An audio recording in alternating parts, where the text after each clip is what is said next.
All right, so the finals for the Scarlet Chess Club have started, and it's Clint playing white against Josh Pruitt. Uh, let's actually take a look at it really quickly. Let's look at the game. Interesting, interesting opening line here. D4, knight f6, c4, knight c3. Uh, hold on. c4, d6, knight c3, bishop g7, e4, d6. H3 and knight D7. Interesting idea to know. And quick opening moves being played by both, not using a lot. And I think this is H3 idea. I think is also what Ding Lijian played against uh, Ian Nepomniachtchi. Ended up losing that game, but made some fatal mistakes. I'm pretty sure Clint has prepped something out. An E5 on the board. Actually, after E5, D5 was played. The engine doesn't like it that much, but okay. Players quickly blitzing out their first few moves, and with A5, this is interesting.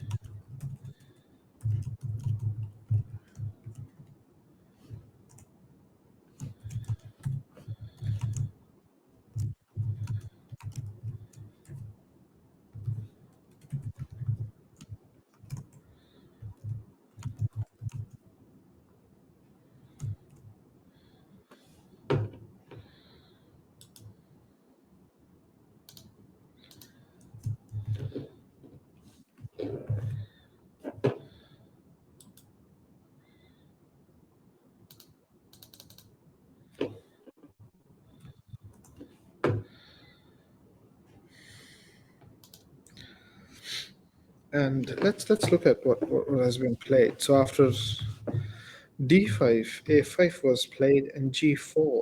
G4 has been played after a 39-second think. Move number 8, novelty by Clint. Uh, an interesting idea. Let's see.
Right, so interesting ideas again after G4, H6, and Queen D2 has been played.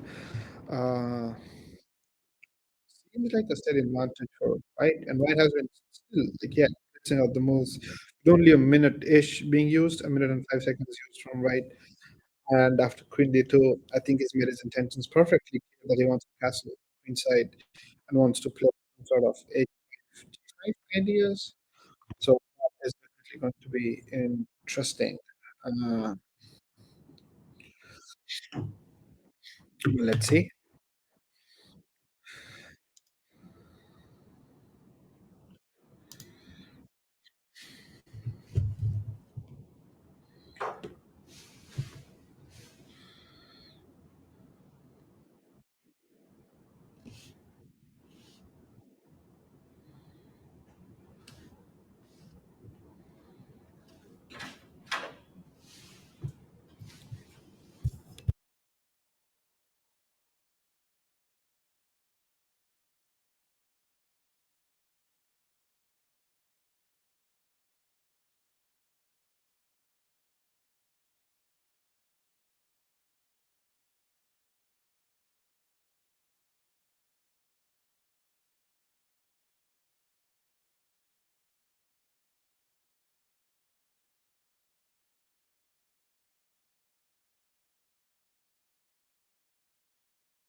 I think some interesting moves have been played again. So let's actually hit the analysis button. Let's see what has been played.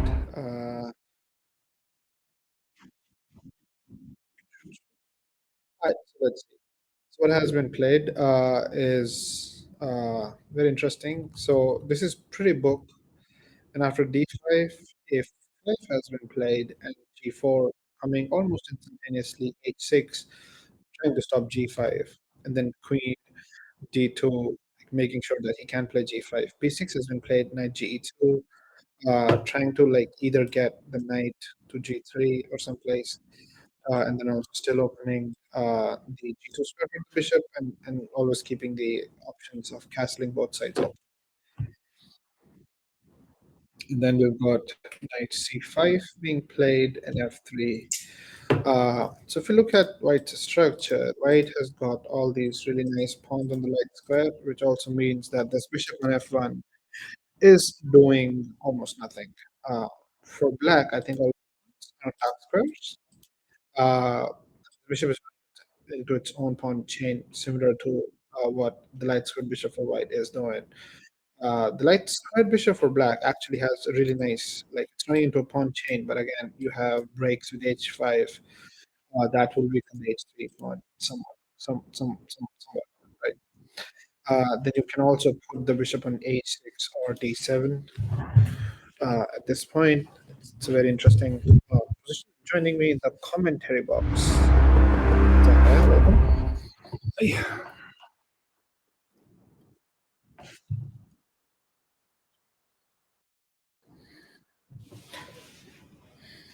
Right. So, what do you think of the position?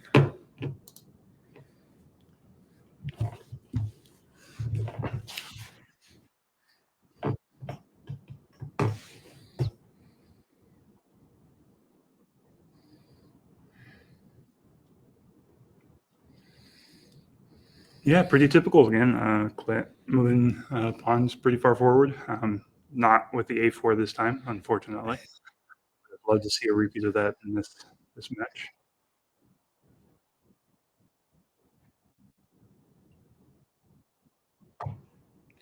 Yeah, I mean, the evaluation says plus 0.9.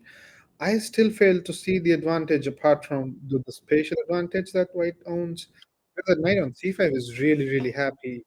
And if you never get to play some sort of a3, b4 idea, that knight is very good. And in the moment you actually the b3 square becomes unprotected and you run into 4. So, uh, again, like choosing to like put the bishop on a slightly passive square d7, right? I mean, I am not sure which place I actually wanted to put that bishop. I would not have gone d7. I would have probably thought of something d7 first.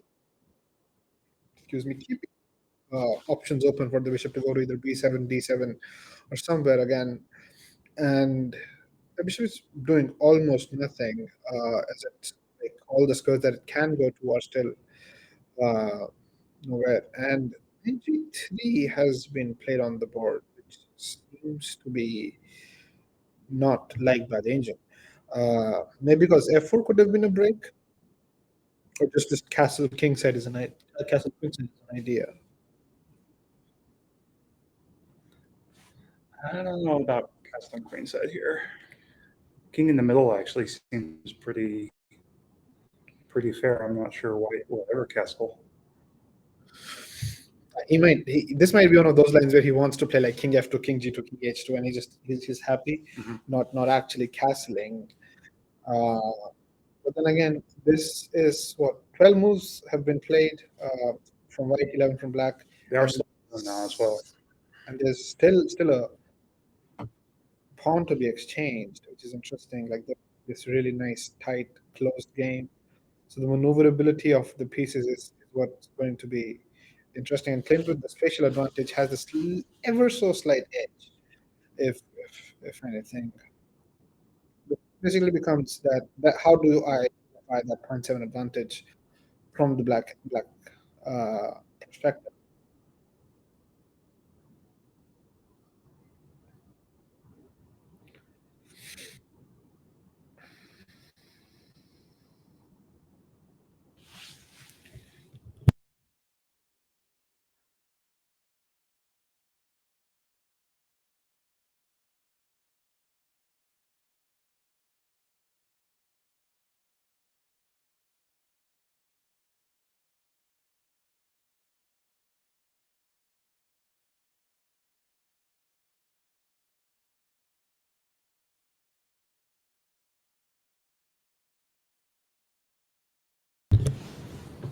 interesting move. Knight g8 has been played, so I think he's preparing f5. It Uh, would have to be, yeah.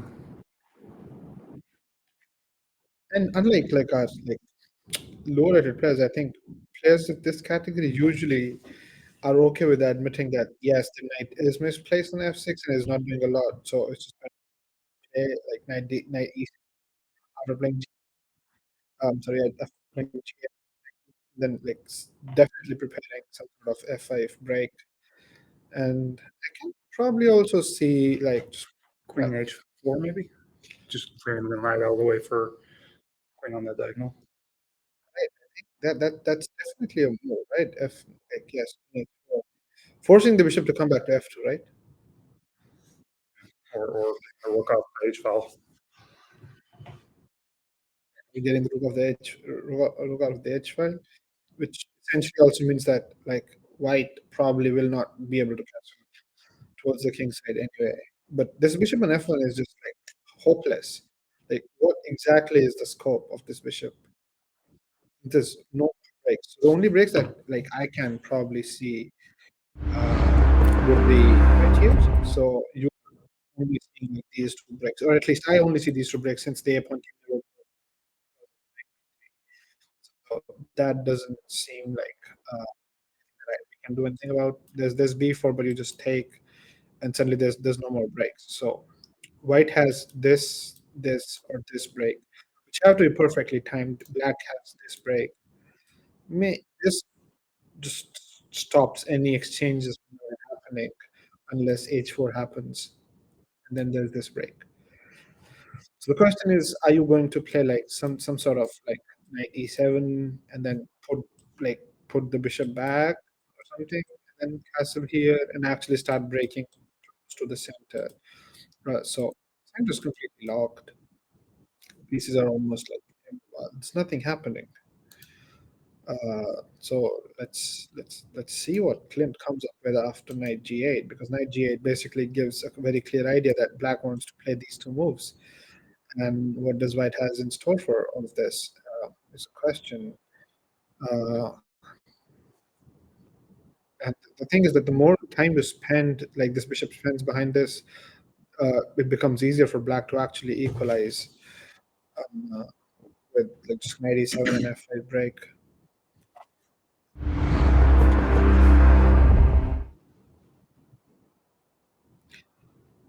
h4 is on the board. H4 seems to be Well, it prevents queen h4, at least. yes.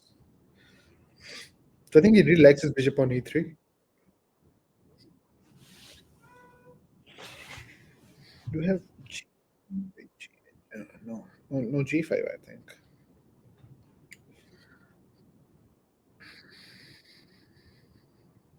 Maybe. I would still predict just knight e7 is what Bush would play uh, at this point. Mhm.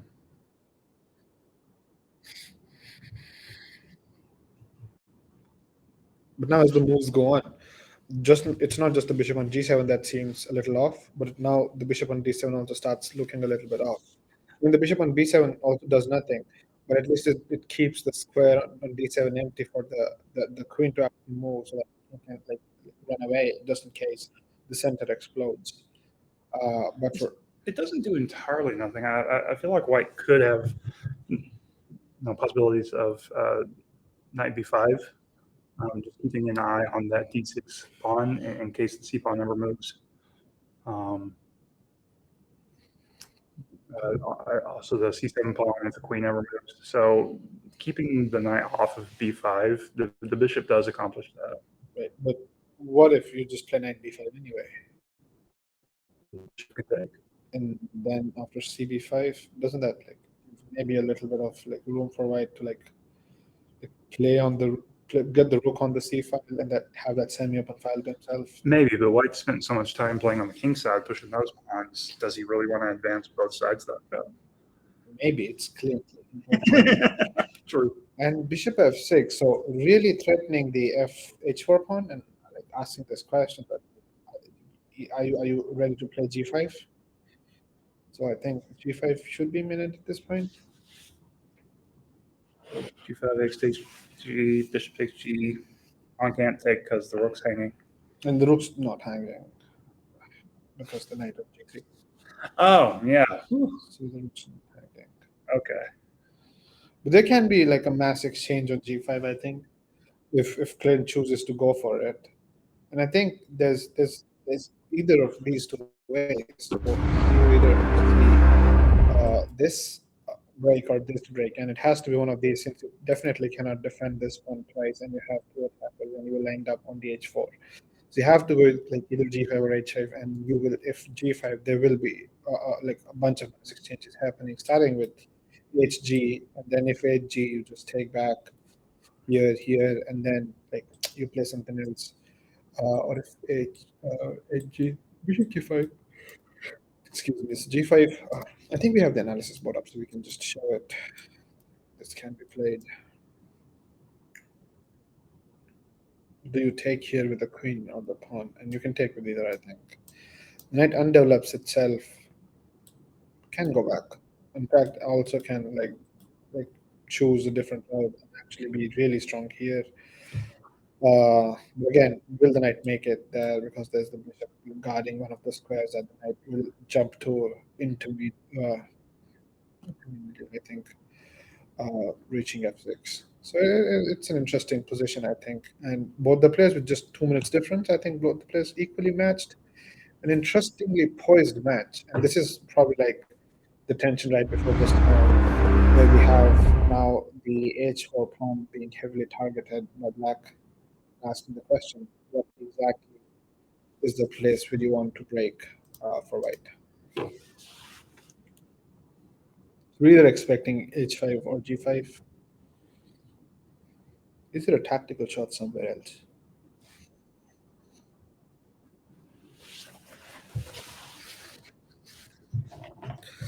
After lunch rounds are difficult to commentate.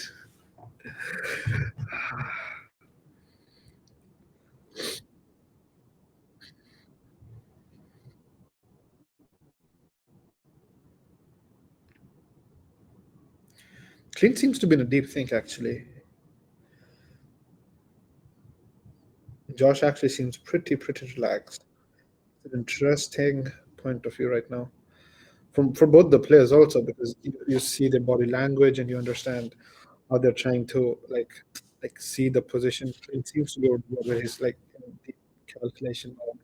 He pushes g5 and he's like, no, I'm not scared of like actually having mass exchanges. My rook on h1 is actually pretty heavily defended, and I also own the g5 square. So let's go.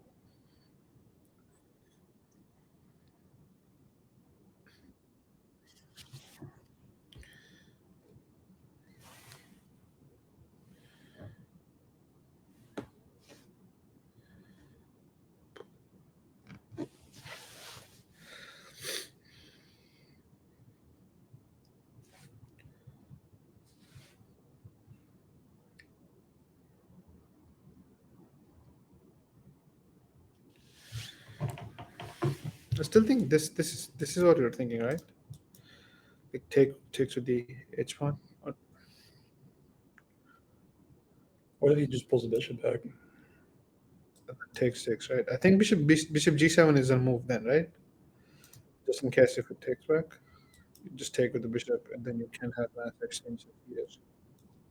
But then the problem I have again is the same, that knight is just awfully placed and runs into like a pawn, like chain of pawns which are blocking every square that knight actually wants to go to from h6. But no, I think if they turn on the engine, I think they would suggest to take. Or bishop g7 is what they want to play. Interesting. And bishop e7 is another move. Just giving up? Oh no, you're actually not giving up the pawn because you also take. So there's any of the moves actually pretty much work or are okay. Right? That is interesting.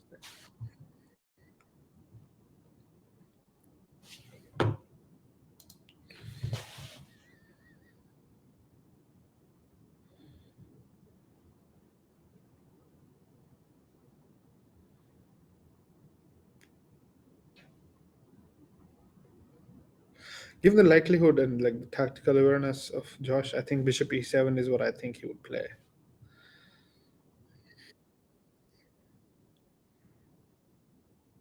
Also, this is not checkers that like the moment we can capture something, we need to capture it. So you can always just let that pawn go and be like, okay, well, double your pawns, it's okay. I'll just use that as a shield. And you can always take on H1 after that.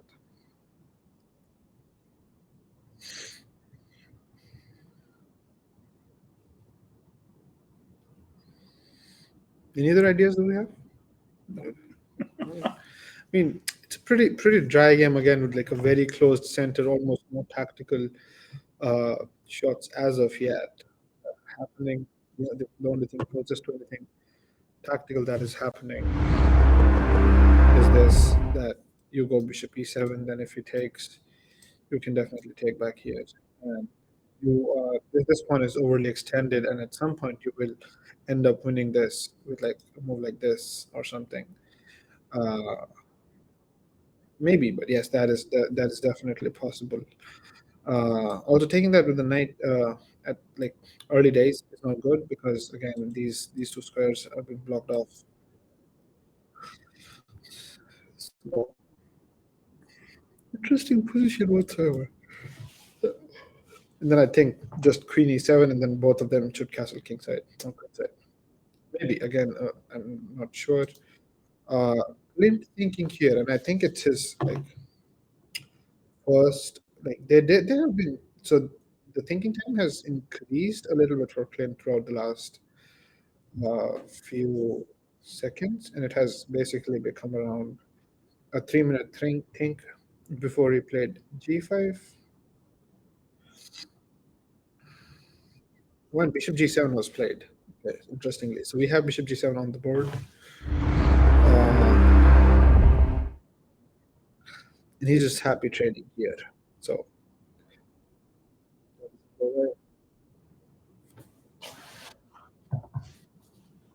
and I think a very final like game I would suggest, like where there's no tactical like shots happening right out of the opening. Uh, which goes either of two ways. Either you in the finals you have these really crazy games with like a4, a5 sometimes, or like dry openings as such where there's like one little corner of the board where everything is happening and the rest is just so static that like even if you cut off the board from like e side from A to E files, almost nothing has changed over the last like 4 or 5 moves. All the play has been happening on the king side in the F, G, and H files. So it is interesting. Well, another player wants to lose. Like we're down to the final. They're both in the money, but the difference between first place and second place is a little bit substantial. So we're not going to see anything super crazy either this game or the next. Right. And he chooses to castle kingside, maintaining still a 5 minute difference on the clock. Uh, I'm a little bit surprised he castled. right, given Clint's intuitions of not wanting to castle all the time, You know, but I think he also realizes that this is a final, and he wants to play a little bit more solidly than he usually does. We all did see from the opening games against Lucas where he was almost lost, and with that really nice f4 and rook h3, he did bring it back. Uh, but again, a very interesting position. This one, I'll be dry, and not a lot happening on the board.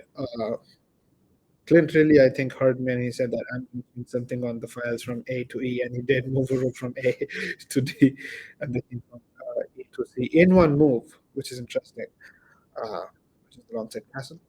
Uh, Now I maybe F4 is on the cards, so there is definitely a break mm-hmm. somewhere happening, and H5 just stopping any play whatsoever.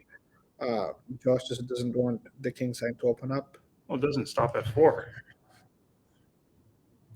Right. So F4 if he takes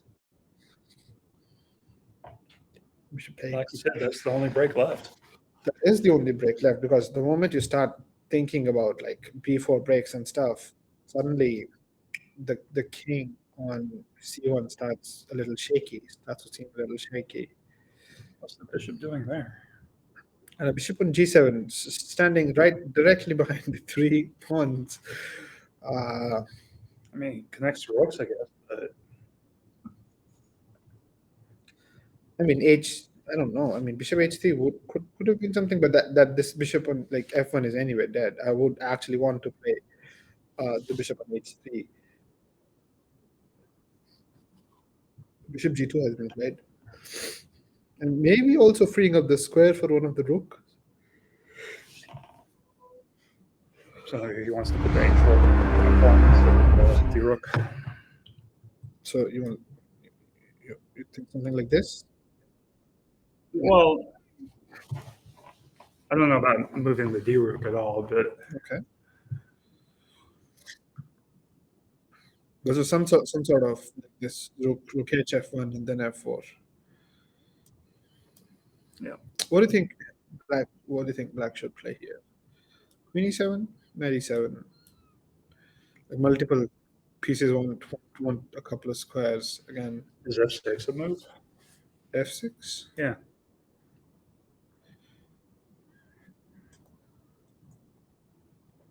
I mean, it probably helps white too much reopening that black diagonal, but even if you move the knight to e7, where does it go after that? It's just so cramped. Right. I think queen e7 just to castle here. Let's see what the engine says. Engine says knight e7. Maybe c6, try to force a trade there.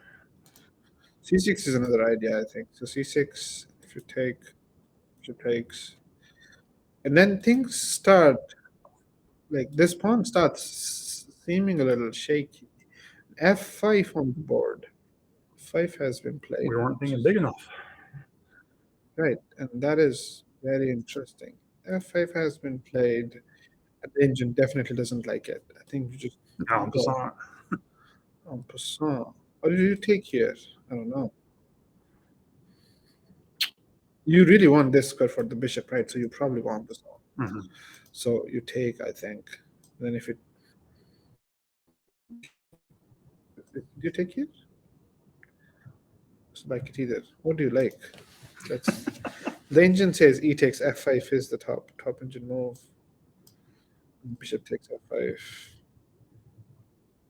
Knight takes f5. Engines are funny to watch because you can play the move it recommends, and the eval bar will still go down because Right. That is very specific with Queen C2. And I think I would probably here at this point probably play GF6 just because I feel like as a human, that's what I would do. Yeah. because I kind of want this square, and then I still like basically it is in my hands to when to break with f4 and if I want to break with f4. And something else has been played which is interesting. So let's quickly look at the uh, Board as it is. right.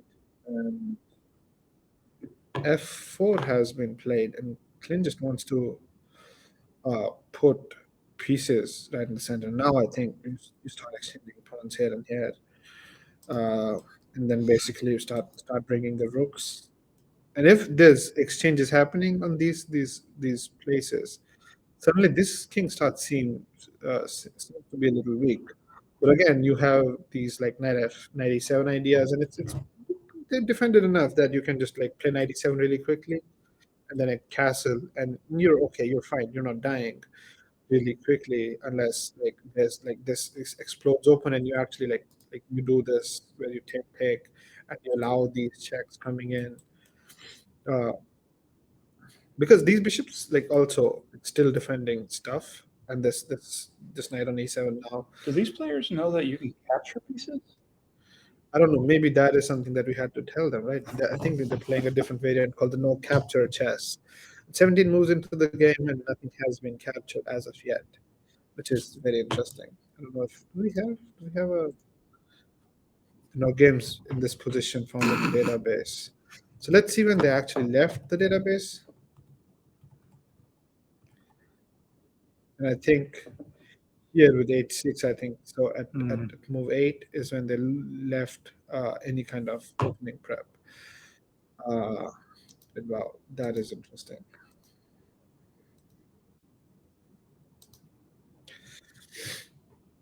I like it. So knight e7 has been played, and it's really interesting. Uh, Bunch of captures can be like can take place. I think with Oh, you were this, right. Rook you1. right, That was the place to go. but the computer doesn't like it though. With this dry position, like what I would usually focus on is the time difference also, because that's what 5 minutes, Mm, which is substantial given like two equal rated players are actually playing, or close to equal rated players are actually playing, mhm, with the with the center almost exploding and the king, and there's only like four pieces between the rook and the king before it starts attacking it. Well, the king can actually move itself to safety with the shot castle. Also, this one I would actually want the queen to be placed somewhere else. So I really want my queen to be like somewhere on f7 or b7. If the queen could actually be a knight mhm, or a super queen, it would have been like really happy. But it requires two moves to reach like to like b7 at least, or if we want to like join the rooks, and then three moves here because you've got to castle king set and then go queen e8, queen f7, which gives I think quite enough time to like really uh, be happy with the space advantage and actually exploit it even further. And with now a 6 minute deficit for black, plus a cramped position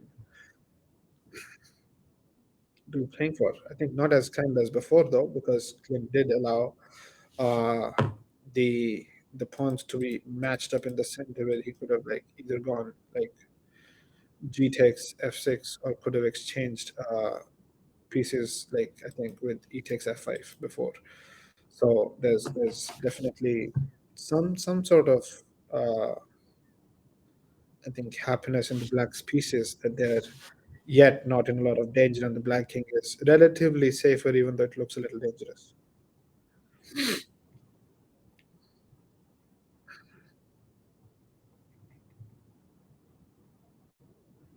What do we think about Josh, a4?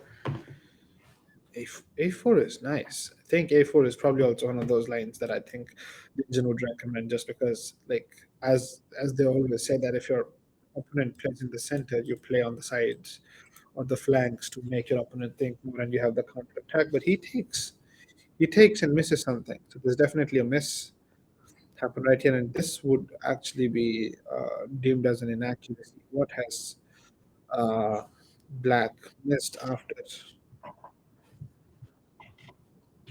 a long think? I'm pretty sure it says 6 seconds, but I'm not sure it was 6 seconds. It was probably a little bit more. It was a little bit more. Maybe white bishop can take there.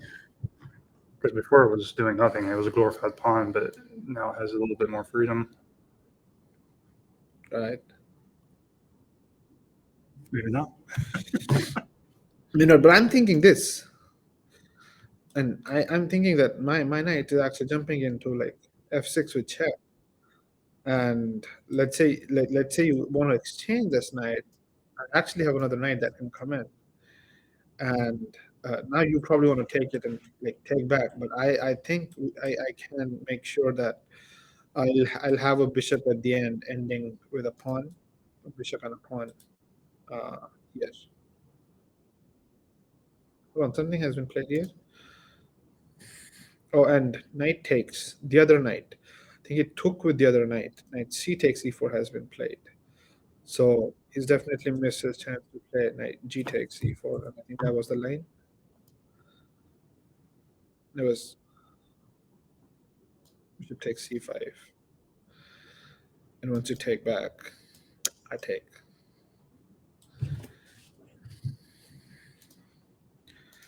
Right, let's go back to live board here, and we have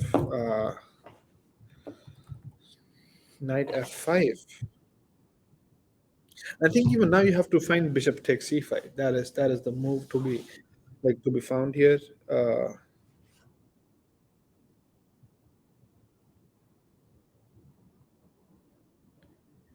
e takes c5, bishop takes c5,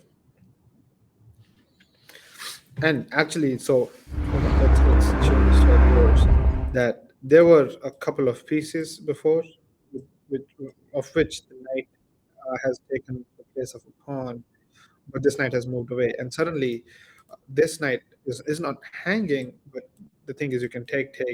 Once you take here, there's this pin. So let me quickly show this. And then if you take back here, I have this check, winning up a piece.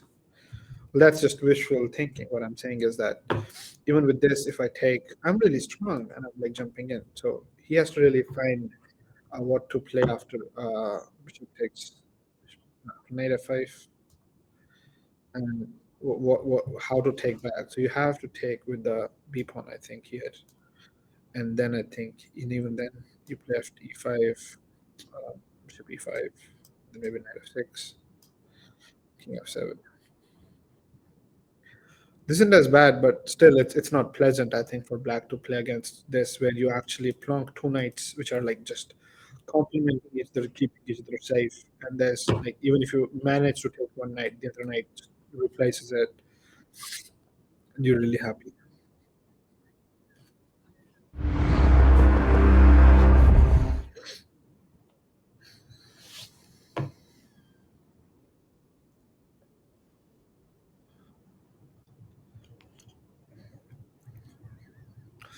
What do you think? Does he find bishop takes e5? Yes. He has around a 4 minute advantage. The advantage has dropped a little as the time has gone on, I think. But he needs to like find the the right order of the moves. I think that's what's more important here. It's not just like playing the right move. It's also the order of the moves, because there's multiple captures in multiple places that can happen. And he plays bishop h3, which still keeps the advantage. Uh, and it basically nudges black. Oh, actually, I think I spoke too soon. It has dropped all the advantage, and it basically nudges uh, black to like, play a move. It's like, hey, uh, so I think black, I think, really needs to like take on like move that knight, I think, or take on e4. One Why of not take on those. g4? Forces the central knight to withdraw a little bit. So yeah, okay. So there is this definitely this possibility: knight takes g3, knight takes g3, uh, and retreats the knight, and actually like yes, and then also you can take on h3, right? So you Hmm.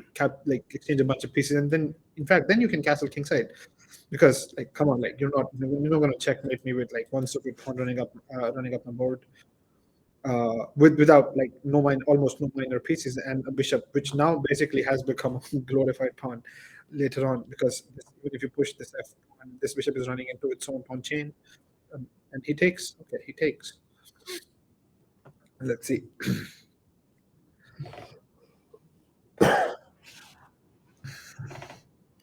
Okay, so instantaneous response, I think, because there's only one move that didn't lose, which is that you have to recapture the piece that was just captured. Around a 5 minute advantage, and castles kingside. So uh, I think now we'll definitely start seeing b5 a4 ideas coming in from black. Uh, I would not go to the length of saying that like black is really comfortable, but like come on, my king on h7 is like cozy. It's not scared. Like it's not like scared if the pawns were on like hf4 g4 h4 and my pawns were on h6 g6, I would be scared. Since you do not have a major break, and I have a knight on f5, which you almost can never remove from it. And if you take it, I just take with the bishop, and I just go back and play black back and forth there. My king on h7 seems really cozy. So white, it's the initiative is on white to actually like find something that like it can like cause an imbalance of some sort. And he does have the extra 4 minutes, but that's going to burn up in a flash. Right, in extra 4 minutes, when you do not actually find a plan, Mm. you can spend them looking for one candidate move. I think one idea that would work really well here would be to just widen your search instead of going very deep into one variation. Instead of calculating bishop takes f5, or oh, maybe g takes f5, do I move the knight to g3, or do I move the knight to f2, or like c3? Instead, like just look at wide options. Like what other options do I have? What other strategies that I can, or imbalances that I can create. So maybe like an e takes f5 is that an idea? F takes e5 is an idea. Maybe bishop takes f5 is an idea. Look at multiple ideas first, and then go at it, because you do really want to like move that knight of the f5 square and start creating an attack on the king side. Because if you're not doing any of that stuff, black just has a really simple plan, which is b5 a4 b4 c4. I'm sorry, b5 a4 b4 a3, or in fact even b3. But again, the problem still is the same, that you have a bunch of breaks with black. So if you allow this to happen, the moment you try to break something, white just like puts a pawn right up here, and there's a pawn chain, and then there's nothing else to do, and then you just have two knights to like just like jump around. It's other players' game, and honestly, they could blockade, trade down a few pieces and then blockade to such a point that they agree to a draw. And I think very likely this one is going to be a draw, and he plays it. And the computer says it's a great move. F takes e5. I think probably the only move that keeps the initiative at point 7, which is not a lot, but it is at least something. Like it's like the hope at the end of the tunnel, right? So we've got like a 3-minute advantage for white, and maybe little advantage on the board also, which is just a spatial Presumably, he'll advantage. recapture with the bishop, right? Just to prevent the d pawn from moving forward and creating more breaks, Right, right? and he did capture with the bishop. I think that's just uh, easier on him. I think to do that. Uh, I think my questions still lie with like some sort of like rook g1 knight f6 like stupid ideas. The thing is that you've got to like somehow identify those and just take on e3. I think at some point and you'll be like, I'm just going to take away our bishop. I just don't like it, like poking and prodding, because you can always sack on like f6. It's not a total sack, right? You can give up a pawn or something, but then your bishop enters towards like h6, and then suddenly the g6 pawn is weak. So the king side basically becomes weak the moment the g pawn, any of the pawns actually move. So those pawns have to stay there for black's king to actually keep feeling cozy. And knight f6 is one such move, which will cause you to like trade on the f6 square and also move. And even if you lose a pawn, like does it really matter, because you just have too much. In fact, knight f6 anyway is a good idea because you cannot take. So hold on, let me show you this. So knight f6, I think if you take, I take, you cannot take back because I can always play this. So I have to take back with the queen, I guess, and then you have to like play something of this sort. Uh, or even here, I'm not sure. You cannot play h6, obviously. So you've got to play something like this, and then after Well, here, Quinn could also offer a trade on d4. queen could also offer trade on d4. So yeah, Oh, that would, okay. so you take here, I think. Leave it to me to find blunders. No, and respond and leave it to me to respond to blunder with a blunder. Well, moves have been made on the board. So let's go back. And bishop d5 has been played. This is why neither of us are on the final board. Well, I didn't play the whole tournament, but anyway, again, bishop takes f5 with a combined around 8 minutes on the clock, maybe 7.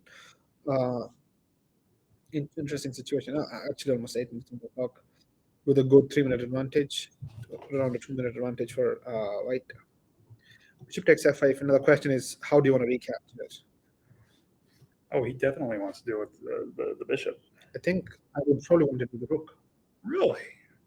Yes, because now I can actually get my other rook, so I can play queen e7, rook a f8, right? I so I think the rook is nicer. So let's go back. Let's I just analyze hate where it. the bishop is currently. So Yeah, the bishop is like sad, but now I don't have another like light squared bishop annoying me, right? So I always have this like major control on the h3 square, and I can always move my rook to f3 or something, and I have so much control on the h file. Uh, with almost like equalish times, well, not equal, but like a minute and a half advantage for white. Uh, this game still seems very drawish. Like there's nothing happening. I think there's a blunder like lurking around somewhere. The body language seems pretty like combative for both of them. And rook hf1, like asking for a trade. So well, if you added an hour to each person's clock, they could find a win. One of them would find a win. But with the time control, It's very difficult. Right, and I think both the players are so solid that they do really require time to like figure out like the middle game, and they did it's out the opening really quickly. Then it turned into this really dry game, which you require like time because it's like dry games. I think soak up more time than tactical games because tactical games you see an idea.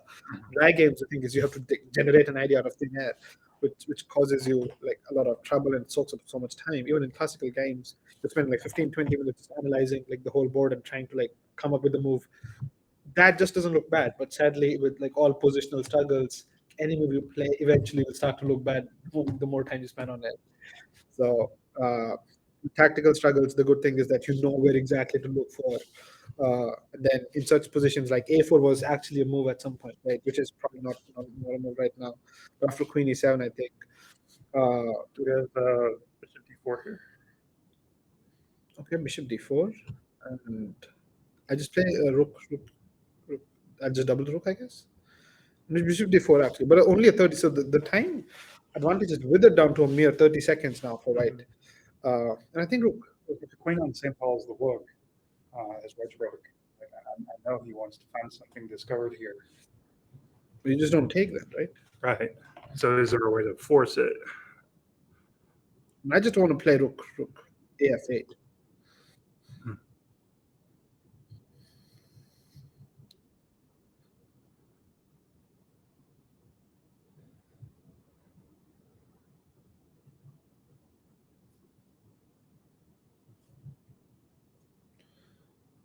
And it is on the board with a minute advantage now. But also both the players actually like running very low on time.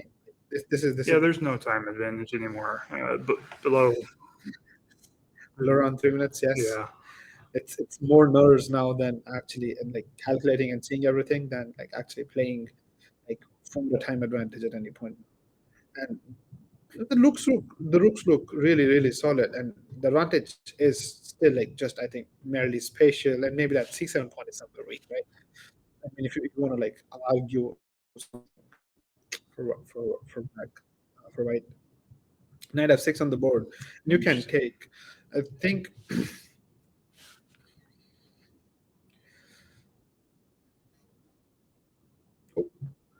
and king f7 has been played. I would have probably gone king h8, or maybe not. But king f7 has been played, and that seems to be like a tactical error, and the engine just keeps on liking it.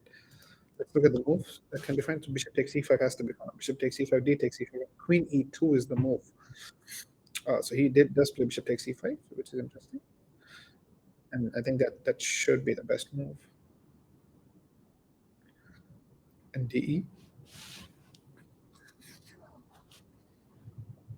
And now I think any of the moves, queen e2, queen c3, queen d3 win.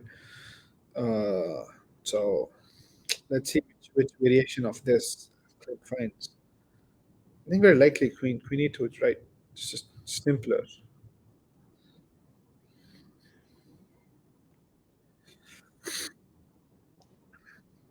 Crazy game actually. Crazy game. If finds queen c3, okay. So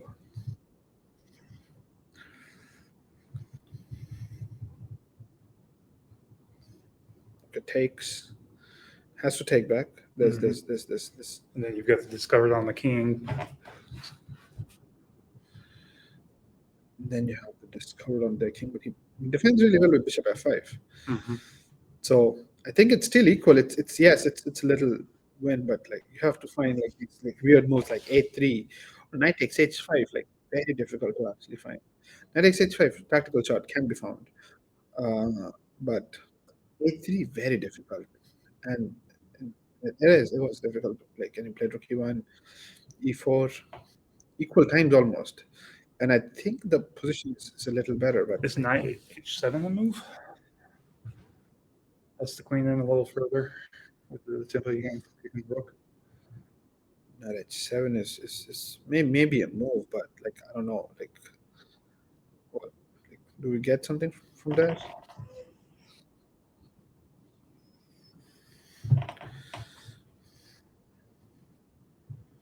He is at least trying to get his queen a little bit closer, but maybe not all the way in. Right. So he's. I think he wants to play some sort of d6 exchange something. Uh, See the rook on f8. I don't like it that much. You've got to use that rook at some point. Oh, for sure. And then also I think queen before just threatening queen takes e1. So you basically force him to like choose like a place to play for. Needs to be played. I think so. Well, Josh is now playing the bullet game. Yep. Clint's not far behind with just 23 seconds. And he's played queen d6. So basically, both the players playing almost on increment at this point. Like with a minute, this has become very, very interesting. He might play a3 now just defensively. Right, and a move ago, a3 was actually the best move. It only takes a one or two moves for the best move to become eh. Right. Yes, and now I think the only move that holds, there's a couple of moves that hold is rook f1. So basically, still putting the rook on the file that the king is on, and the interesting thing is that the king can't really go this way because the moment you go here, I have these stupid checks, Mm-hmm. which is a double check. So there's nothing you can do about it. And you lose the queen. And then if you go here, you can't go here because of the knight. So here, by here I mean g8. I'm sorry, I really they don't see the arrows anyway. And then you cannot also go on e8. But then the moment you go to this, and he's probably made a mistake. Queen h2, very very difficult to find. Queen h2 going all the way through, but a rook has been played. The valuation probably changes. They're using the onboard stockfish with the anyway. And it's just stock, Oh, and has he whatever blundered the site blundered an uses. exchange? He did blunder an exchange.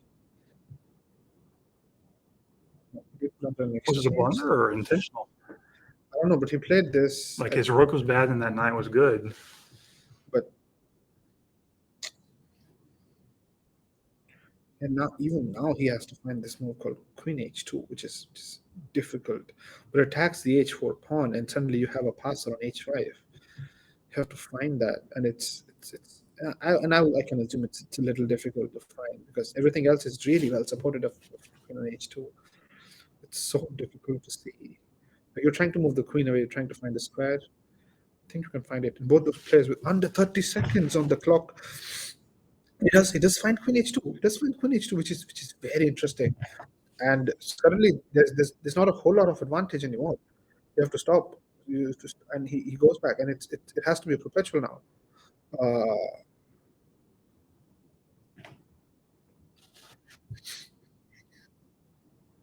I think it's a draw. It's a draw. Just on time. It's just on time now. Clint has to really find something, and he's playing on seconds.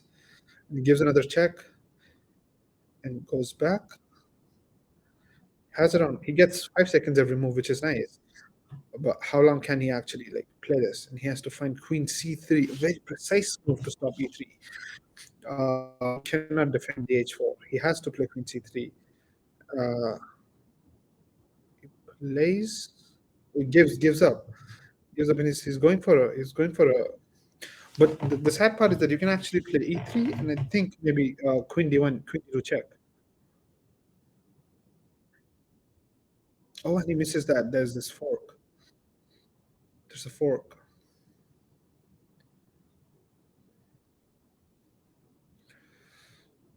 Wow, this is an ultimate battle of nerves.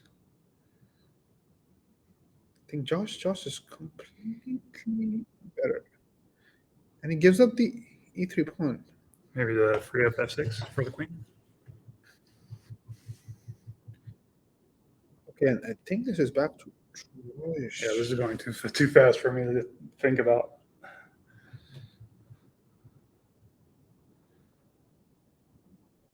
Oh, and the pawn has made its way to f2 now. There's no way black can support it. No, but like black's queen doesn't really want that pawn. Black's queen will like gobble up all the other pawns by the time king actually reaches. Mm. And this is interesting again. A 4v3, and if this is really interesting because once you get to a2, you're actually taking up all the pawns. You just need to find a way in there, and he finds it. He finds it because now no matter where you go, there's no way to stop like losing that pawn. You've got to go like somewhere far off. He plays d6. Now he has to find a very accurate king c6. I think if you take back, I think almost any of those work. Queen takes d6 also works because this is better. But they're playing on seconds, and it takes back. But again, that f2 pawn is just really difficult to deal with right now, and you do not have a bunch of checks just because that you have a pawn on c4. You kind of want your queen on like some place like a c7 or something. It does that one last ditch effort where if you queen, you basically get like a perpetual. like diagonal. You have to find very precise moves to be found. Right, because there's no escape on b5. And did he lose on time? Black lost on time. But I'm not in the room, but that's what it looks like. I'm not sure the DGT is keeping up. no, the DGT is keeping up. I'm not sure this is keeping up. The website. Yes, but wow. Black lose on time.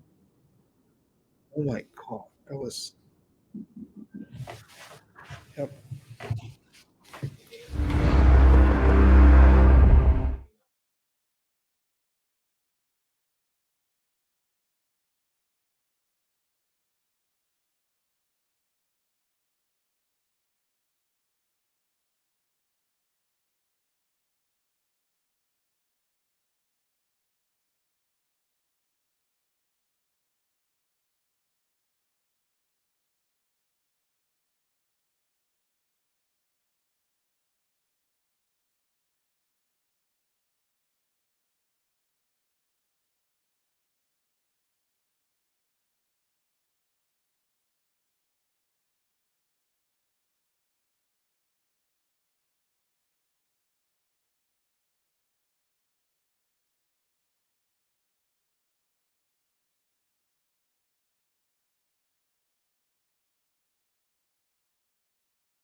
All right, I guess we're back with the final game, possibly final game. I better close the door 1 second.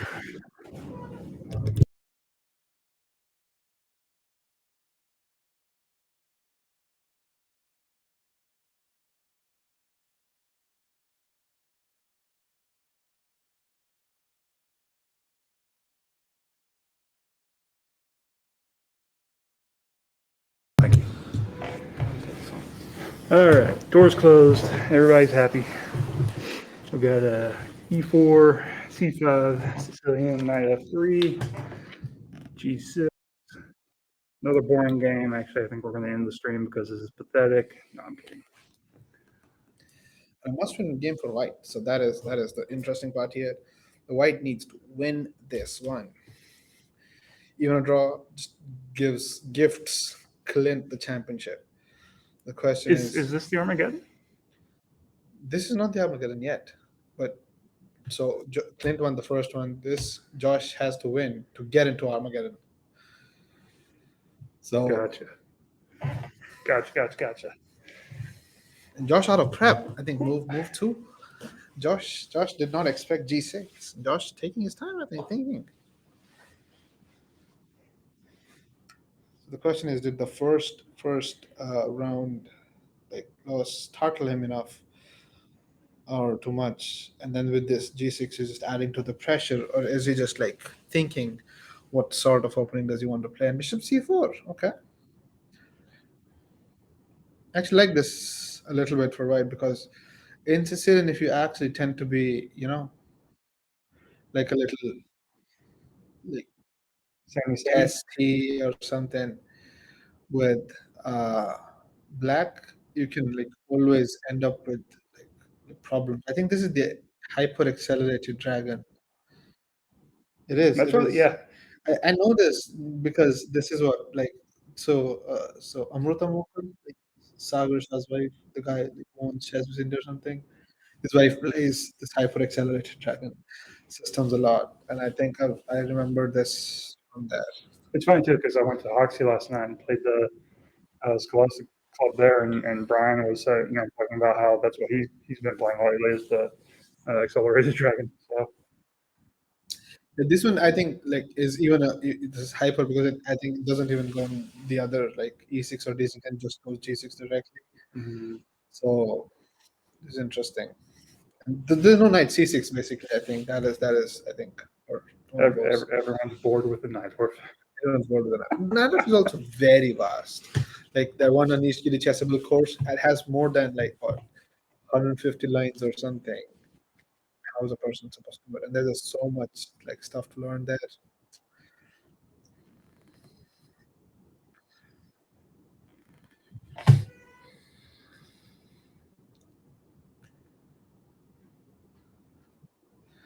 And D4. I'm gonna take the eval bar off for the first 10 moves. Let's do it. I feel like with openings it just jerks around too much. Right. And Clint like not taking even a minute, like, and he just like it's like he knows this by heart. It's probably still in his prep. Josh, I'm very sure out of his prep. I think it took a bunch of time in the first 2 3 moves, which is very interesting. Uh, the questions that I have with like this whole opening prep is that like how exactly do you like prove as white that you do have an advantage with such a system? If you play like Queen F3 and then you wait for him to take on D4. That proves something, not an advantage. That proves that I'm still a 300 player at heart. But I think Bishop E3, C3, I think are the two moves. I think where you can move like back to F3. I think that is another move. But moving the knight back to F3 like unleashes the whole like B2 pawn, like the G7 bishop on the B2 pawn, and your bishop is stuck on C1 unless you play C3, which why not just play it right away if you have to play it. So C3 on the board. Uh, you I don't think you intend to take here. Instead, I think you go knight F6. Then you force a move like knight D2, I think.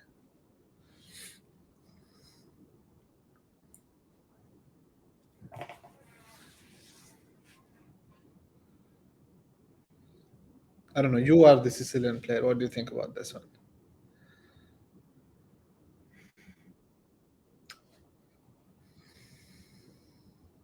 Don't know. Definitely seems like they're both going to actually castle this time before the 20th move.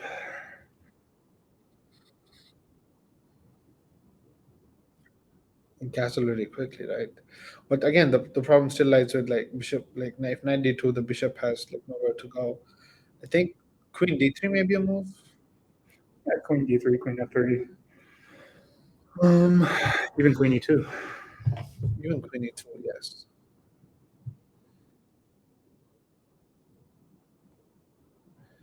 Maybe even queen b3 is a move. You can just like let that pawn go, but you can take the pawn with f7. Mm-hmm. But I don't like it that much just because like let's say you like play something like e6 and suddenly you have to still defend the e4 pawn and that you've not done nothing playing like playing queen d3. So I don't know. There's a whole lot that kind of has to be played. Still interesting.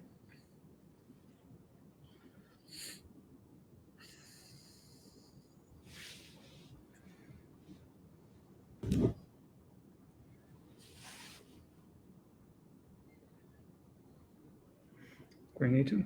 You two on the board, yes. That also assists in pushing the pawn to e5 if he wants.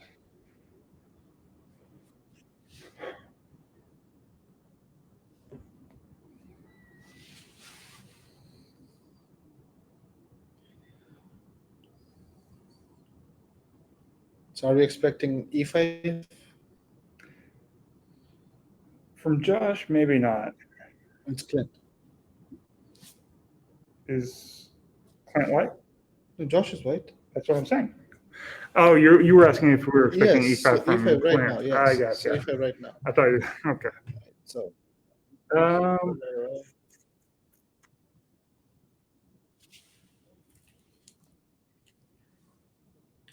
no, we're not. Castle's king set. He just wants to play like very solidly, and he's like, I don't want to take any chances. I just want to draw this game, and you have to really show up with your opening prep at this point. Uh, Interesting position.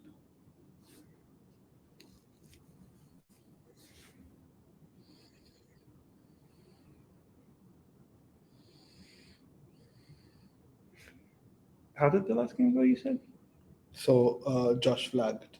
Josh flagged. Okay. Yeah, he was winning. He was absolutely winning. Like, there's no way you stop that pawn on f2. And even if you take it, there's another one on h5. Like, how do you fight any of those with like consistent checks coming in? I just think like it just took too much time like figuring out like how to defend from the perpetual.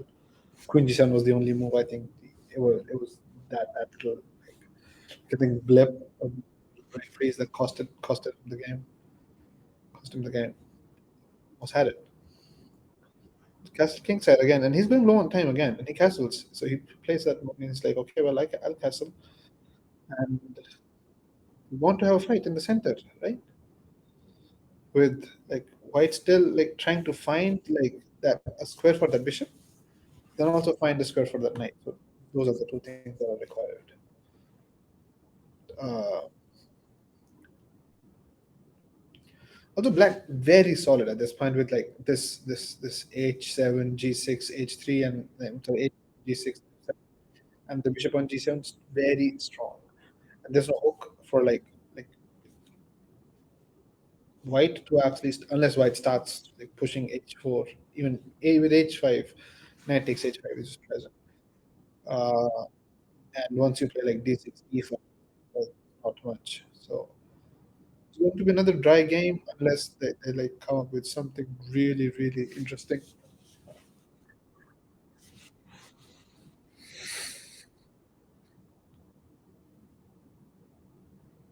What are the other like opening like what are the other choices here? So I think one move is e5 d6 is another move. I was also thinking maybe a6 b5 is another idea, and then rook e8.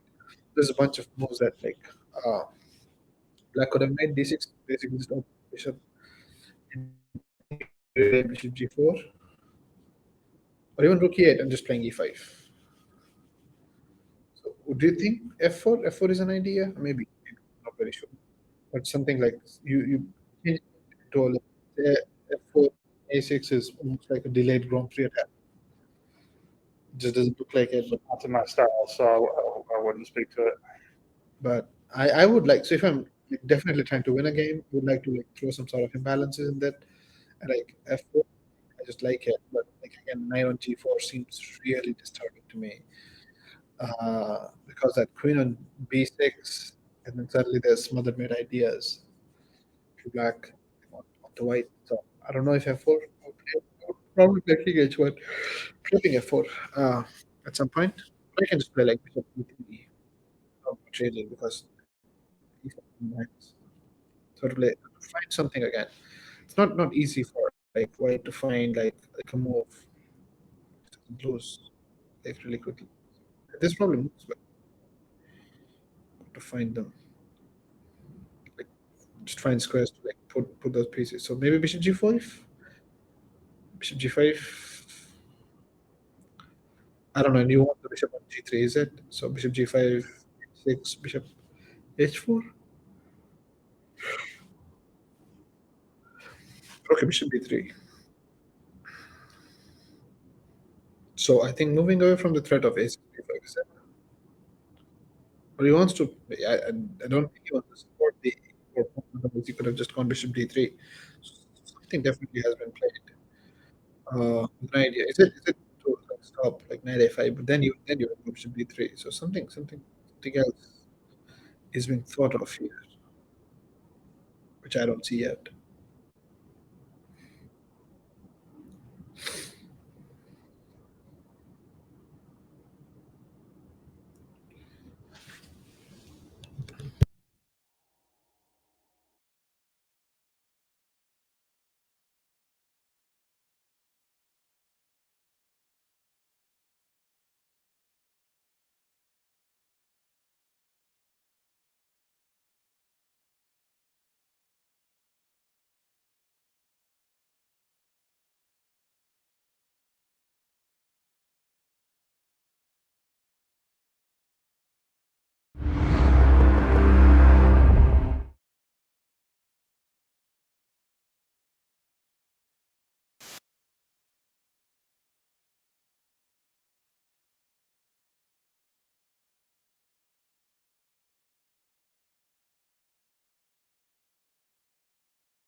That's a knight D2 has been played, and I think choosing staying true to the principle of knights before bishops.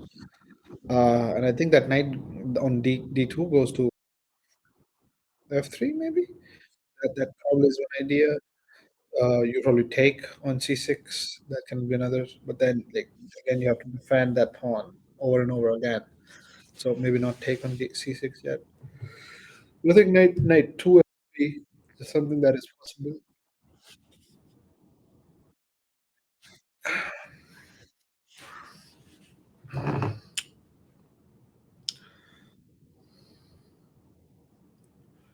Do you think rook E8 is an idea? I still want to play E5. I don't know. Just want to ask that knight a question. Are you going to like F3, or is it the other one going to F3?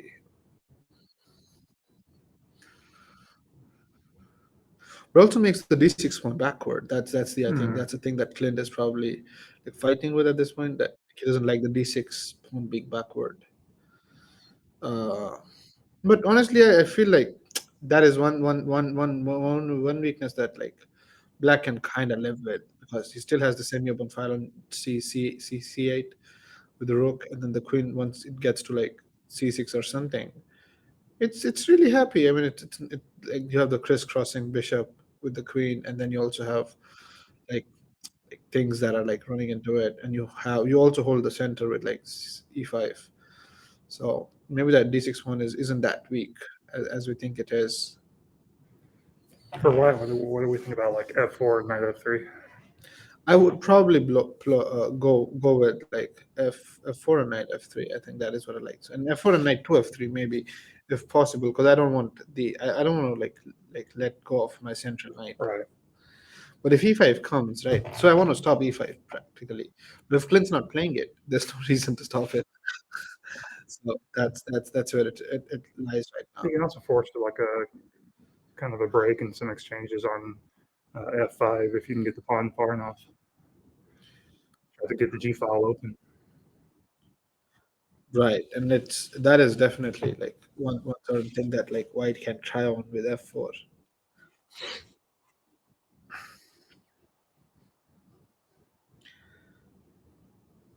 Very typical like Sicilian position, but like not like an ad off, a little dry. I think I would want to go for f4 at this point. But okay, knight 2 f3. So we're not going to see an f4. We're definitely not seeing an f4 at this point. Now I think e5, right? Now e5, and you have to go knight c2. Yeah. And if you go knight c2, I have knight a5, trading off that light squared bishop that you have, that you cherish. But again, e5 is questionable, like going just from like Clint's perspective, because again, that rook, like once a rook gets on d1, suddenly the d6 pawn seems really, really weak. But for that, you need to take that bishop out. So there's multiple obstacles for white, and only I think pseudo obstacles for black, or obstacles in the head maybe for black. You never know. Of course, once he does move the a pawn, he's got that black bishop deploying to g5, pinning the knight, at least temporarily, and then also like suggesting maybe he'll trade it for the knight. Right, and knight g4 has been played.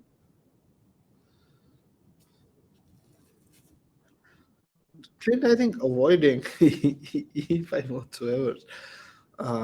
And I've been really adamant on, I think, e5 and f4, both the central moves throughout. Is he trying to entice white to go h3 to give the white bishop a target later on? Maybe that is an idea, right? That you actually like play like force that. I don't know. Interesting. I don't like it. Like I don't like this knight g4 move that much. And then Well, if it wasn't enticement, it failed. rook d1. Rook d1. Keep in So mind the open file. right, but I still don't understand why not move that bishop. Like, where do you want to put it? A, that's one question. B, I think there's not a good square also to like, put that bishop directly unless you go bishop g5. And if there's f6, you can sure shot come back to like detours, even in fact even c1. Really want to like play something like bishop e3. F4 doesn't work obviously bishop f4 because there's e5. But knight, he puts his knight on e5.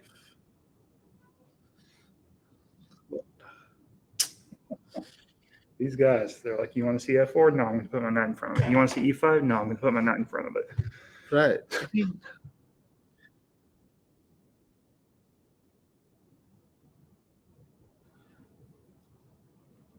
I don't know. This one is really dry, like very dry. Feels like I need to drink some water.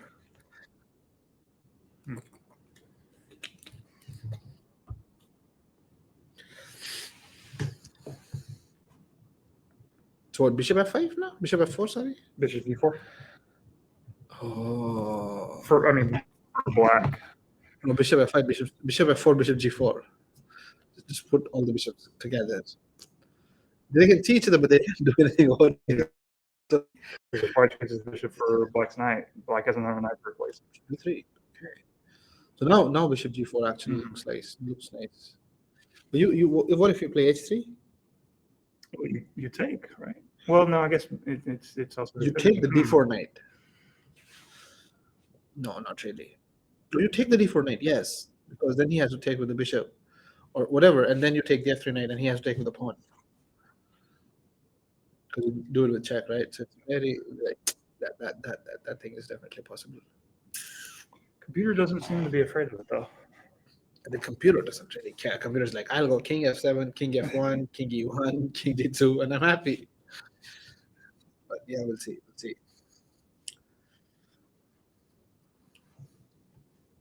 Again, both the players like fairly even on time, like with a minute difference. I don't think which is enough at this point. And the game fairly equal. I think both the players playing up to their potential, playing really dry positions how they like it. Uh, much of position moving. Excuse me, and not a lot of like like chaotic tactics. And this seems like this game looks like a very clean, what do you call it, like a very clean final game where you're like playing, nursing the advantage little by little, and like a chaotic game where there's bloodbath everywhere. Like the first game, in fact, was so dry that up to like 17 moves, we didn't even get a capture. Mhm. Uh, this one seems almost very equal, where I think, We've had a single capture. right, only one pawn till move 13, and all the four minor pieces and all like three major pieces are on the board. I mean, the kings are like, I have so much to do. I'm probably gonna go to sleep. Like seven pawns to herd, four minor pieces, three major pieces, queens running on. I mean, come on. The kings have so much stuff to do. I apologize to the viewers, but if this game gets below 2 minutes, I'm going into the other room to watch in person. So I'll hold the fort here. And bishop g4, as you predicted, nice. Hmm. Which is like, which is it's great. I mean, I did predict bishop f4, but I think it fell short of expectations on e3. I think the bishop did has its have its sights on like f4. But I think you definitely run into some sort of like knight f3 ideas. But here you cannot play h3 because there is this like little tactic here and there taking f3, and he does play it. He does play it, and it did budge. So there is this knight takes d4 idea, knight takes d4 idea, and very quickly played. In fact, the time used here, it was around 36 seconds. Is it 36? Well, we've had this little central knot theme in the last 5 minutes, so it's been running through his head. Maybe, but this again, we did see this, and I would actually like to really answer that here. And the idea again, so the idea here is that like, if you take, I just take, and Mhm. I take with check. So you've got to take here, and I take here, and I'm again yes, but like your things like not in trouble, but hey, hunky dory, and I'm like trying to like play something like this and just bring it in. So I'm yes, like it's not checkmate directly because you hold like all this thing. So you hold these squares anyway because the king holds this, the pawns hold this, and the bishop holds this. The queen's not like checkmating you, but there's a threat throughout time, right? I'm over time like some sort of these breaks will start coming in at some point in time. Your king seems like cut off from the rest of his pieces with very little defense left because of these two pawns. Uh, Fix the controls too.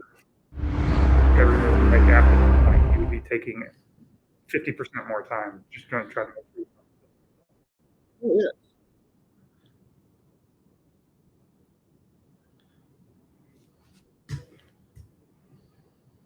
I think I need to stop the instant refresh there or something. It takes some time to load up like the camera. But anyway, we've got a knight takes d4, and suddenly like Josh, you see Josh on deep. This is a great move, as annotated by the chess.com servers. So no matter how you take, you are definitely going to ruin your structure there. And it's going to be a little bit of a problem. I think the pawn is probably lost. It's not doing much, but it's lost.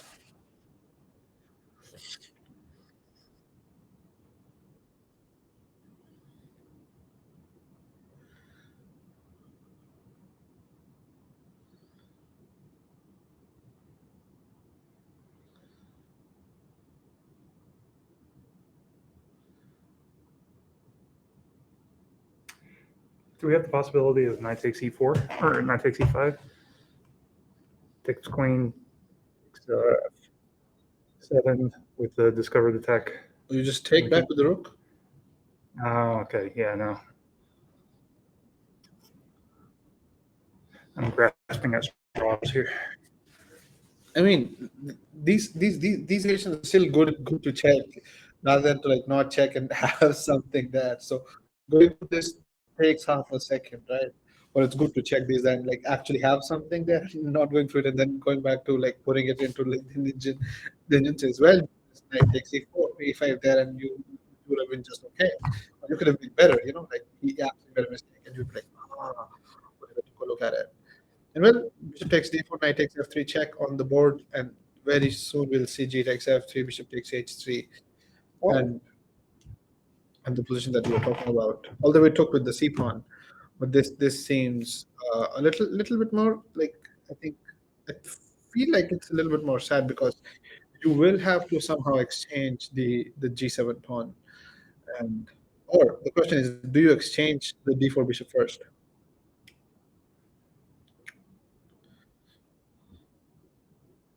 or do you just take on h3 and you allow the g7 bishop to be taken?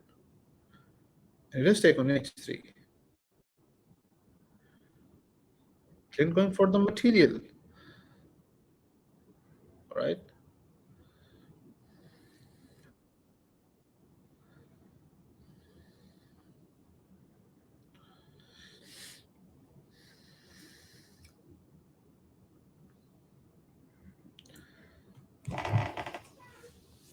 So what, king h2 maybe?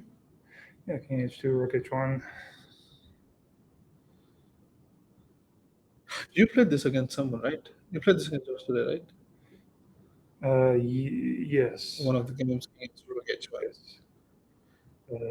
Last game, I think. Yeah, the bishop doesn't really have a lot of places to go. And in fact, king h2, rook h1, king g2. And I can maybe, just maybe, start thinking of like playing rook g1, like rook a g1, and then king f1. And then I have two rooks on g1, h1. And I can start thinking of like sacking something there because also the f7 is pinned, not to forget that, to the king. Mhm.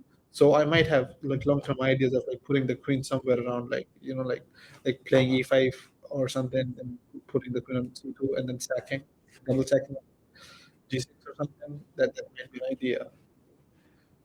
He takes. Take. Then what, e5? Maybe king h2. I still want king h2 to be played. I didn't like this. I didn't really wanted to take and like control the center. But king h2 on the board, and with around a 3 minute deficit, Josh doesn't seem to have a lot of uh, time, and then also not a lot of confidence on the position. But it's been really quick.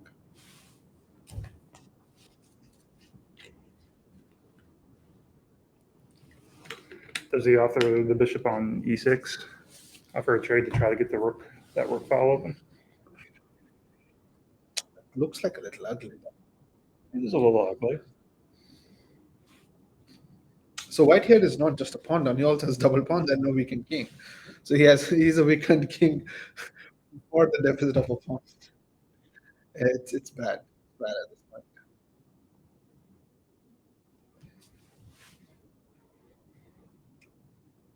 Bishop e6 seems likely. Well, I would probably just play bishop d7. And Queen d7 as well protects the bishop.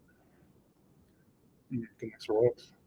right, queen d7 is nice. Well, then I think I can start going rook g1, rook g3, a g1 or something, and then queen d7 is also possible. But then also the other thing is that it actually also like shuts off all the escape for that bishop. But there's also no other way like to chase it down, right? Mhm. So what is going to happen to it is that at the worst, if queen d7, let's say queen d7, rook g1, and some weird moves. So let's say analysis. say we play this. He did play this, but that's I can't play it. Something like this. Like you would have to go back. Like and only to e6. There's no other square to go to. So anyway, let's go back. Let's so bishop e6 has been played. And I think interesting position still. Like, do you take, and then you I mean, I feel like he was wanting to get his rook here, and so he was sort of trying to entice white to take there. do you have e5 here? I don't even know if you have e5. E5. It's push. I mean, sorry, it's white black move. My bad. I was thinking right, it's right. It's black to move, but I was thinking maybe e5. E5 is something that can be played, but not really, not required.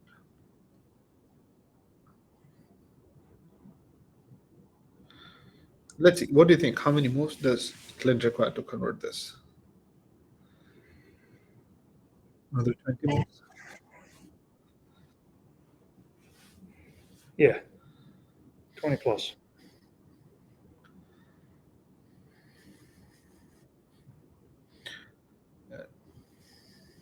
The rook AC1, rook AC8, queen B6. I'm just throwing out moves there, which I think could have been can be played. I think. B5 is also another idea.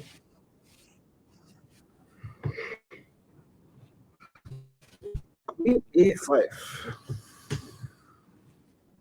The fastest way to the H file. The engine doesn't like it. I think the engine wants to play a 4 here. Maybe not. Maybe just rook G1. Maybe just rook H1 actually.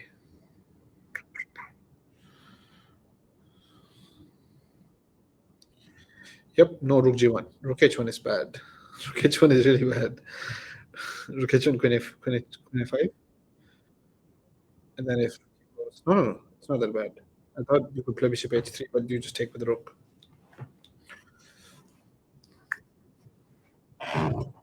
Okay. Do you think there's also this like tricky idea that you can actually go king G3, king F4, and then king E3? This circuitous route.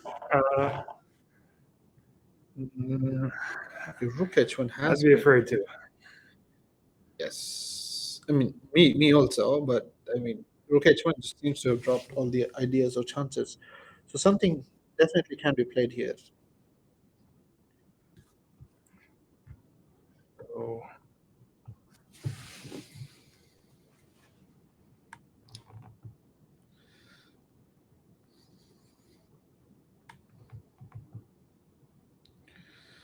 Just go back. and repetitions in favor of black here, I think. Yeah, I mean he would take a repetition any day.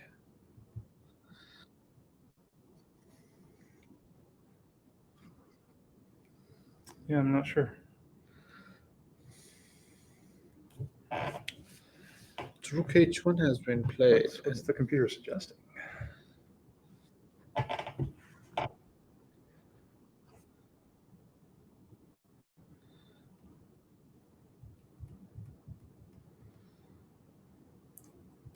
Isn't this what you played? Yeah. Wait, no, I screwed up.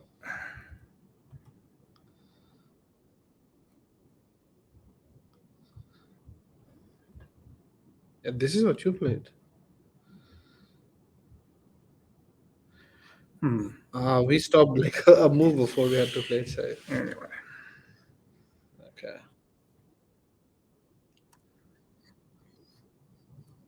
Yeah, it's not. the space doesn't work. Yeah, it's not Fritz. Queen H5. King G1 or King G2.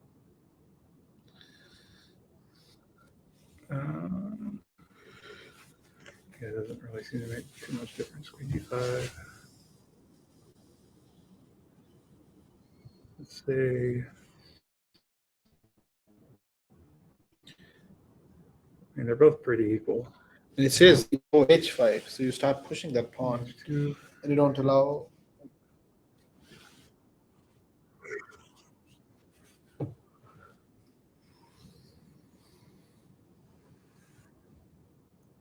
A5, H5, Queen E5.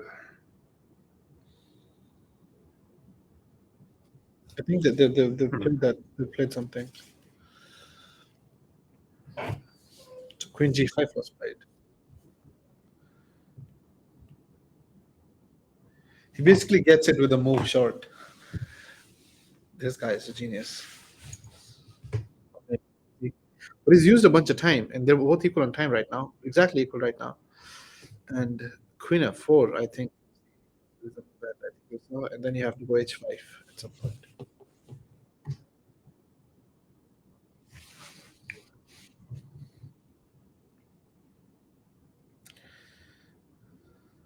And I think only move to be played here is King G2, Queen G5, King H2. Is he just going to draw?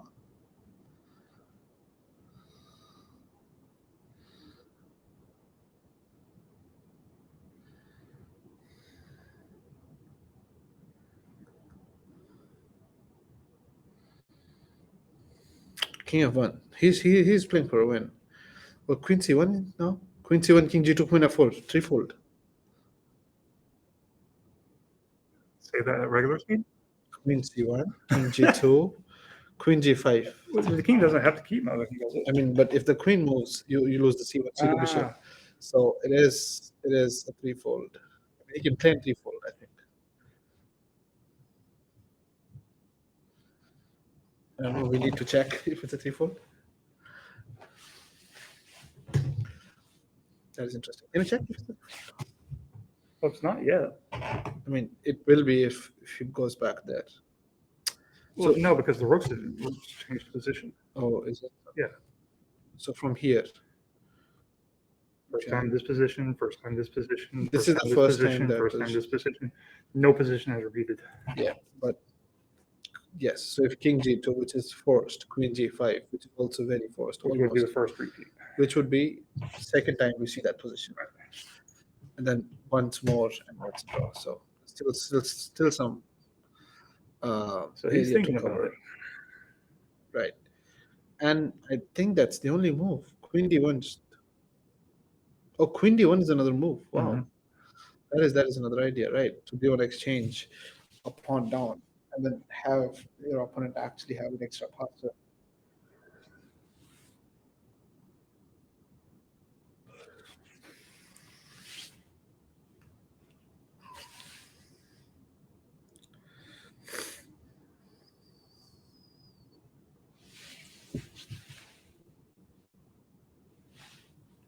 Queen D1, Queen takes B2.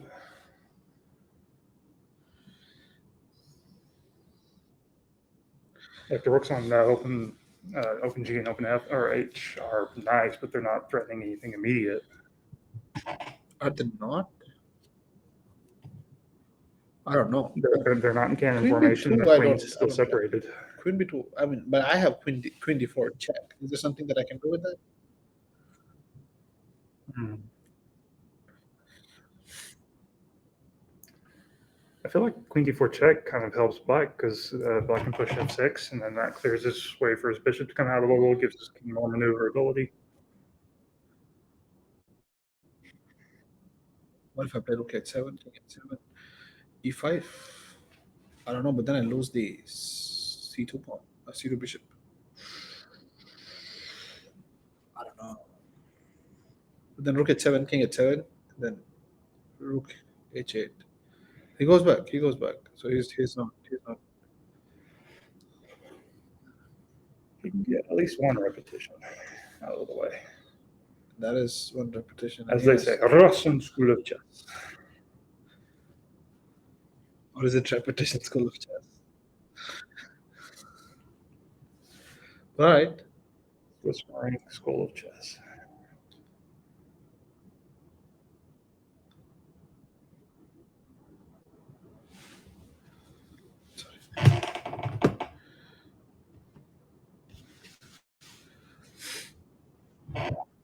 He's really okay. I think at this point he's really happy. I think with how he's seen everything.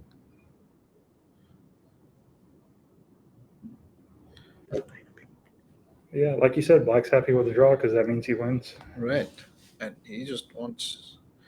And then now if you go to H2, I just go F4, G5, and I could just take a draw.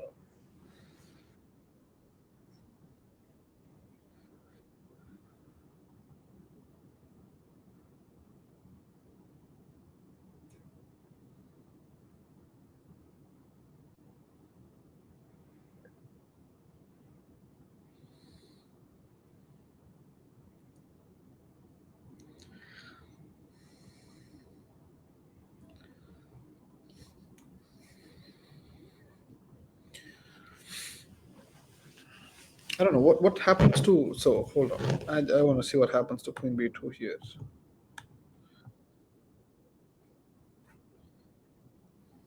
So it's not lost at least. Yeah, and then the A2 pawn is hanging as well if you don't move it out of the way quickly. So you go here and then F6, and then you go Queen D2 again, and then you're threatening this. Very interesting. Right, I think a couple of moves were made. King G2.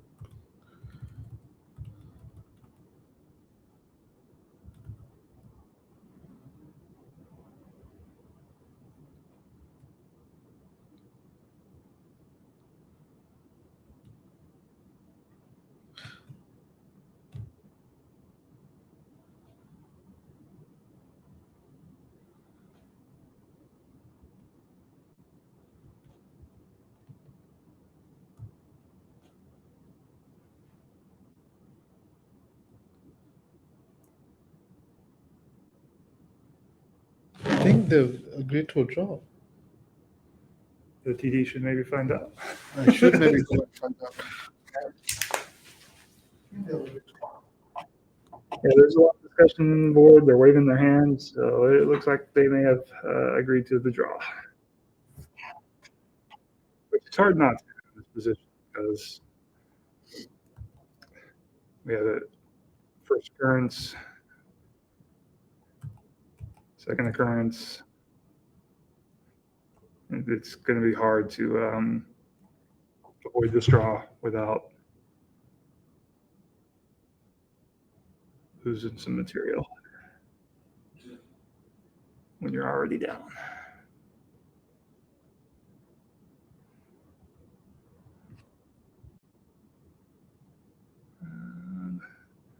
Is round one borderline? If I refresh, does it show the current? It does. Or sort of, it does.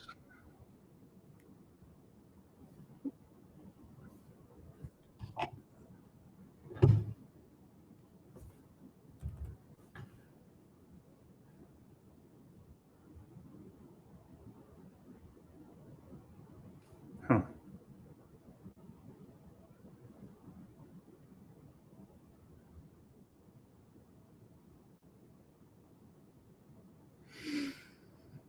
All right, so that's a wrap.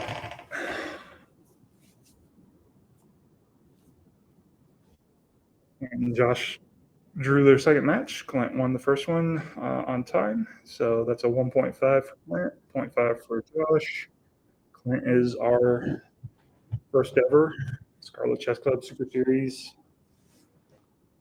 winner. Congratulations to him. Yeah. So Clint's our first time winner. Right, we can just.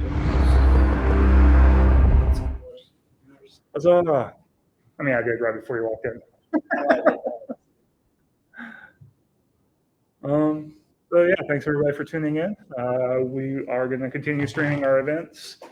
Our next one is April 20th. Going to be a one-day dual section rated and non-rated event tournament, kind of a classic 5-round Swiss.